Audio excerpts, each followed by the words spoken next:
almost 2 years na po akong bumabagtas doon sa Espanya, pauwi sa bahay ko po. Pagka approaching po ng UDMC o Welcome Rotonda, yung bike lane po, minsan natatapakan po ng dalawang gulong sa right side ng mga kotse. Dahil pag ganun po kami ng E. Rodriguez eh. Pumreno po yung nasa harap ko, pumreno din po ako. Maya-maya gumalabog po yung kotse ko. Pagkalabog po ng kotse ko, tinignan ko sa salamin kung ano yung nakabangga sa akin. Hinandbrake ko, binuksan ko yung kotse ko po, bumaba ako. Pagtayo ko sa kotse ko, Your Honor, nakita ko, bisikleta. Sabi niya, minura niya ho ako ng PI eh. Sabi niya, PI, gago ka. Bigla ka pumreno, kung di ka ba naman huminto ng bigla, hindi kita mababangga. Sandali ha. Nagsabi ka daw sa kanya ng putang ina? Wala po akong sinabi. Ha? Wala po, Your Honor. Wala. Kung mayroon man pong bumangga sa kotse ni Ginong Gonzales, malamang po hindi ako yun. Kasi nasa right side po ako ng bike lane. Right side ka. Opo. So hindi mo siya nabangga sa likuran, sa gilid ka. Hindi po. So anong nakita mo? Yeah, continue. Tapos po, sabi ko sa kanya, binalik ko po lang yung GAGO na mura niya. Ito, Mr. Gonzales ha, Opo. I want to inform you that pag nagsinungaling ka dito, Ay, hindi sa po. hearing na ito, you Opo. can be cited in contempt at pwede kita ipakulong sa baba. Opo. Magsabi ka ng totoo ha. Naintindihan ko po yun, Your Honor. Sabi ka ng totoo, huwag kang mag-imbento ng istorya dito dahil kung ikaw dismiss na pulis, ako retirado ng pulis, hindi tayo pwede magbubulahan dito ha. Yes, Your Honor. Hindi po, Tayo, hindi po. Yung yung totoo lang po, yung yung totoo totoo lang po sinasabi ko. Ano po yung interview sa akin ni Katonying? Yun din po ang sasabihin ko sa inyo. Sige, sige. Continue. Yung po, ang nagpainit ng ulo ko, dahil nung pagbalik ko sa kanya nung mura, habang nakatayo ako, ang ginawa niya ho, sinuntok niya po yung bubong ng kotse ko, na nakagwantes po siya ng pang-motorsiklo, yung may mga knuckles po, yung plastic. UP naman po, kitang-kita naman po ng mga investigador eh. Sabi niya sa akin, Investigador. Sino investigador dyan nakakita ng UP na sinuntok ng kuhan? Nakita mo?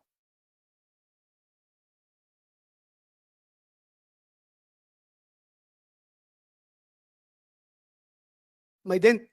Saan banda? Take your name and ano. Nagano ka na ba? Nag-swear ka na? Okay. Paano nga? Police Staff Sergeant Peralta po, Your Sige. Honor. Upon Speed investigador ka ng traffic po. traffic. Upon inspection po nung sasakyan, meron po siya sa bandang roof po nung left side. Saan? Left side po. Left side. Ng roof po. Ng Roof. sa bandang bubong. Left side ng roof. Opo. Anong dent doon? Nakita mo? May medyo gas-gas po, Your Honor. Gas. Picture po ako. May picture ka? Apo. Yung ba tinapik mo? Yung bubong ng kotse? Hindi po. Gilid lang ng kotse po. Your Gilid ng Nasa kotse right ang side sinabi po mo? ako ng bike lane eh. Nasa kanan po kasi yung bike lane eh. Ito ha, Willie Gonzales at saka Alan Banjula. As far as Yes. both of you are concerned, wala na tayong problema.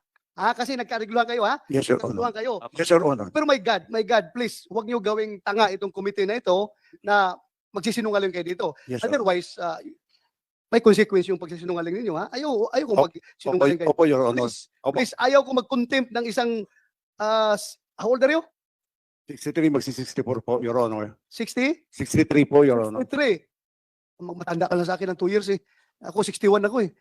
So, ayaw ko mag-contempt ng Ang sinasabi ko lang, taong na may sakit. ang sinasabi, According to you, may sakit ka ha. opo. Ang Kaya sinasabi, huwag ka magsinungaling, please. hindi po ako nagsisinungaling po. Sige. Ang sinasabi ko lang po, Your Honor, yung tunay po na pangyayari.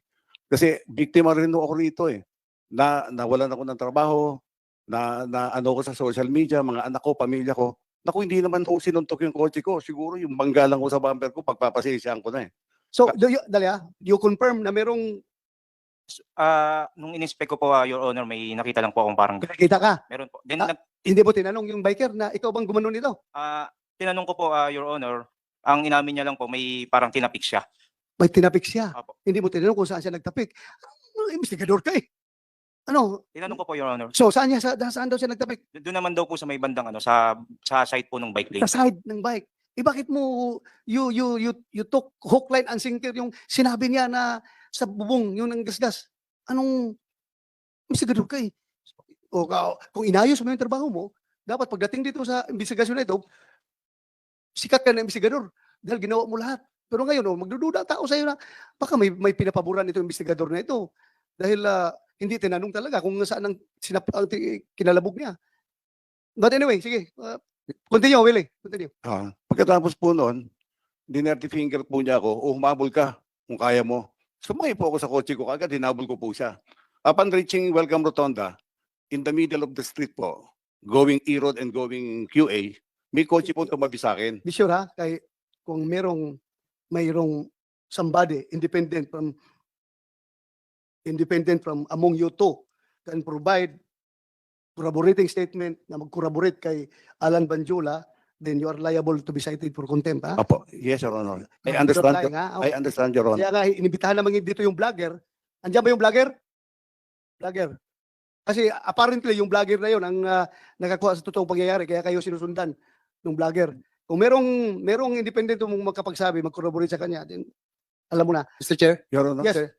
Sorry for interrupting. Pero ang sabi kasi ni Mr. Gonzales, naka-gloves si Mr. Banjola na pang-motor na may knuckles. Tama po yun? Yes, Your Honor. Kasi meron ho kaming picture na nakuha. Paki-flash na lang po.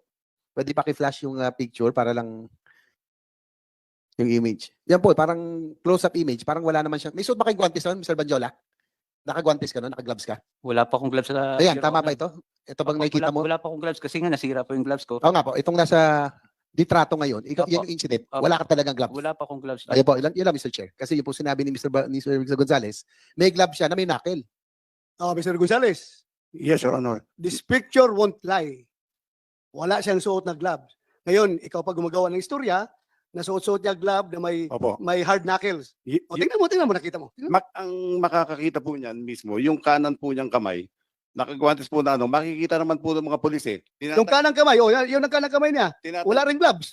Bare hands. Tinatanggal niya po nung dumating na po yung mobile. Kaya sabi ko nga, Ano niya tinatanggal? Wala pang mobile yan, nagtututok. Akma ka pang bubunot eh. Oo. hindi, ang maganda pong kuha dyan, Your Honor, yun nung itinabi ko na, Please, silence muna, silence ha. Huwag kayong maingay. Your Honor, nung itinabi na po namin yung bisikleta, yung mga pulis po dumating, makakapagpatunay na talaga pong totoo po sinasabi ko po, hindi po ako nagsisinungaling. Kaya hindi- nga, totoo siya sabi mo, pero totoo rin itong picture na ito na nagsasabi na wala siyang gloves. Alam mo, Mr. Gonzales, kahit anong sabihin mo, ang tao na nanonood, sabihin nila na dati kang pulis. Kaya naman kung palagi nalang sabi ng mga pulis sinungaling. Pulis ka, di ba? Pulis ako. Hindi po ako. Ayaw natin masira yung organisasyon natin at pag i-accuse tayo na sinungaling. Hindi po ako nagsisinungaling, Your Oo. Honor. Kitang Paano nga yan? How can you yung kaya ko nga ho i-describe po yung yung guantes niya. sige, describe mo. Kulay itim po tapos meron po na bilog-bilog dito na plastic po, hard plastic. Yung kanan pong kamay niya. Kaya nga, wala mang, yung kanang kamay mo lang daw, may suot na gloves na may hard plastic. Yung mga biker po, Your Honor, hindi nagsusuot ng gloves na hindi pantay yung dalawa po. Mr. Chair, meron din akong Yes, picture ng right Right. hand niya. Wala talagang gloves eh. Ito, papaplas ko namin dyan. Wala talaga siyang suot na guantes. Nandito na sa cellphone ngayon. Your Honor, Sandali lang, Mr. Gonzales, sandali lang. sige po. Very clear dito. Wala siyang hawak, wala siyang gloves talaga. Your Honor, Saka ako ha, biker din ako. Opo. Pag magsuot ka ng gloves na gano'n na may hard knuckles, tapos siklista ka, parang kang gago. Gago ka. Gago. Magbisiklita ka tapos hard knuckles na, hindi mo man kailangan yan sa bisiklita. Pang motor yan. Your Honor, hindi po ako nagsisinungaling. Ah, May mga nakakita naman ng mga tao doon na baka nung bago ko siya abutan ay tinanggal niya na po dahil UP po talaga yung kotse ko po. Hindi po may UP yun, ng bare hands lang po. Your Honor. pero kung ako pasuntukin mo sa kotse mo, Ay malakas.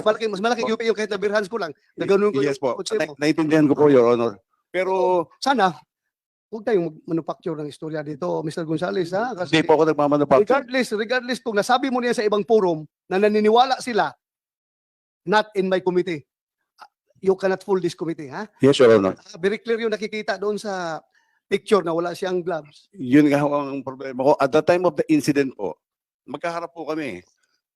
Nung sinuntok po niya, harap po ako. Malapit po ako sa kanya sa distansya niya. Kaya kitang-kita ko po, naka-gloves po siya. Mamatay man po ang buong pamilya ko. Hindi So, po kung ako idamay pamilya mo sa kasinungalingan mo, Hindi po ako idamay mo pa yung pamilya mo. hindi po kasi ako nagsisinungaling, Your Honor. Pamilya mo, idadamay mo kung magsinungaling ka. Yan o. Tingnan mo yung picture na yan o. Walang gloves yung right hand niya. Sa incident na po yan, Your Honor. Second incident, Your O Honor. ibig mong sabihin, from yung pagtapik niya ng kotse niya, tinapon niya yung gloves niya, tapos tuloy-tuloy siya magbike. Ang mahal ng gloves na yun ha, yung may nakil, itatapon niya. Hindi ko po alam kung nilagay niya po sa belt bag niya o saan po. Pero basta ako po nagsasabi po ako ng totoo sa inyo, Your Honor. Mataas po respeto ko po sa inyo. Yes, yes. Wala na tayo dyan sa respeto. Ako rin, nagrespeto rin ko sa'yo. Kapwa-tao kita. Nagrespeto ako sa aking kapwa. Pero kung halata naman masyado na nagsisinungaling ka dito, I cannot out of respect to this committee, hindi ko rin tatanggap yung sinasabi mo. Hindi rin ako maniniwala talaga. Sige lang, continue. Anyway, after that, please. Tapos po, sumakay po ako sa kotse ko, hinabol ko po sana siya. Nag-isip po ako, baka madamay pa yung trabaho ko, gulo, bagong opera din ako sa spine, mahina na rin naman ako, inisip ko, gulo pa to. May tumabi po sa aking kotse, bukas po kasi yung bintana ko dahil hinahanap ko kung saan siya nagpuntang way, kung E-Road o Quezon Avenue. Sabi nung kotse, yung sumuntok sa kotse mo, dumiretso ng QA. So, diniretso ko po ng QA. Kung makikita niyo po yung CCTV ng barangay po, yung kinuha namin ng mga pulis, at kasama po si Mr. Banjola, kung makikita niyo po, hindi po cut na style ng pulis po yung ginagawa ko. Dahan-dahan po akong kumakanan, pinapatabi ko po siya. Dahil binangga at sinuntok niya po yung kotse ko eh. Hindi po yung abrupt po yung cut ko, hindi po ganon. Yung style natin nung araw sa mobile, hindi po ganon. Tapos pumunta po siya sa kaliwa ko. Kaya kung makikita niyo po sa CCTV, ang paggabi ko ng kaliwa, dahan-dahan pa rin po. Which is sa tingin ko, intention niyang ginanon ho yung bisikleta kasi ang haba ko nung ano ko, nung tama ko, mula tail light dulo hanggang doon po sa may side mirror po. Sige, pause ka muna. Mr. Badjula, Alan, Honor, intention mo talaga, nagasgasin yung kutsi niya? actually, Your Honor, kung makikita niyo sa CCTV, papasok na po ako ng bike lane nun. So pagpasok ko po ng bike lane, pumasok po si Ginong Willie Gonzales, pagkat niya po ng ganyan, syempre, pabuelo na po, pababa po hanggang ditwasan yun. So hindi ko na po maiwasan sumalpok doon sa kotse niya. Kaya nagasgasan ko po yung kotse niya. Ipa-play nga natin. Please, play the video. Senator JB, please take over. Sandali.